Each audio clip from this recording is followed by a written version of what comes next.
Once again, hello friends. 1st August 1969, a killer wrote letters to 3 different newspapers. In the letter, he confessed responsibility for the murders in Lake Herman and the murder of the girl who died in Blue Rock Springs Park on Independence Day. To prove his point, he told some details which were known only to the police, such as which bullet was fired, how many bullets hit, and what clothes the victims were wearing. Along with the letter, the killer also sent an encoded message, and he demanded that it should be published in the newspaper the next day, or else he would commit more murders. Now let's move 8 months back in time before this event and understand the story from the beginning. On 20th of December 1968, a young couple was out on their first date in a car. They needed privacy, so they turned the car towards Lake Herman in California. In the car, 16-year-old girl Betty Lou Jensen and 17-year-old boy David Faraday were both unaware that a stranger was following them. They had just stopped near Lake Herman when a stranger came from behind in a car. The man sitting in it asked David and Betty to get out of the car. When they refused, the man fired a shot at the rear wheel of their car to scare them. Out of fear, David and Betty immediately got out of the car and ran. On this, the man shot both of them. David was shot in the head and Betty was shot 5 times on her back. After this scene, the man immediately fled from the spot. This was the heart-wrenching incident that started the search for an infamous serial killer. Yes, we are talking about the Zodiac killer. Zodiac killer was a famous serial killer of 20th century. During the 1960s and 70s, he kept the whole of San Francisco terrified with his horrific attacks. He would send letters to newspapers and police, proudly describing the method of his murders, and would also send them riddles to solve. After committing his first 2 murders, he remained quiet for 6 months, but then he reappeared with another murder case on 4th July 1969, which was America's Independence Day. 18-year-old Darlene Ferrin and 16-year-old brother-in-law Michael Maisel had gone out in a car to buy fireworks. He noticed that a stranger was following them. To deceive the car, he turned into the parking lot of Blue Rock Springs Park, but the stranger who was following them also came into the parking lot behind them. First, he parked his car next to them, but after a few seconds, he reversed the car and turned left. Seeing this, Darlene and Michael heaved a sigh of relief, but this happiness was only for a few moments. The stranger car came again and this time blocked the way of their car and parked behind it. A man came out of it who had a powerful flashlight in his hand, which he hit on the faces of Darlene and Michael. Initially, they thought that maybe it was a police officer, but with this, the man opened fire on both of them and immediately fled in the car. Darlene died on the spot, but Michael survived in an injured condition. After some time, 3 children present nearby called the police. Michael had seen the face of the murderer, with the help of which the police later prepared a sketch of the murderer. 1 month later, after this incident, Zodiac sent these letters to the police station, in which he not only confessed the responsibility of murders, but also gave the reason for it in an encoded message. When this message was decoded, it was written, "It is so much fun. It is more fun than killing wild game in the forest, because man is the most dangerous animal of all to kill." In the cipher, he had also written that he believes in the afterlife, and the people he kills will become his slaves in the life after death. After the letters written to the newspapers, there was silence for 2 months. But the Zodiac killer once again appeared with a new case on 27th of September 1969. The couple was present on the banks of Berryessa Lake for picnic. Brian Hartness and Cecilia Shep noticed that a man was coming near them. He was wearing a black hood on which the Zodiac symbol was made. As soon as he came near, Zodiac took out his gun and asked the couple for money and car keys. Brian had 75 cents at that time, which he gave to him, along with the car keys. Meanwhile, he returned the car keys to Brian and tied both their hands with a rope at gunpoint. Then he took out his knife and stabbed both of them several times. Thinking that both of them were dead, The Zodiac killer went back to the car and wrote a message on the couple's car and fled from there.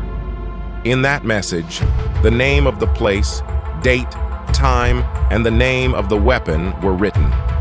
When a fisherman present nearby found the couple in injured condition, they were breathing at that time.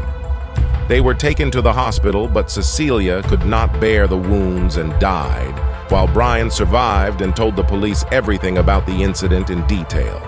Here, the police had discovered a special pattern in Zodiac's actions. First, he targeted only young couples.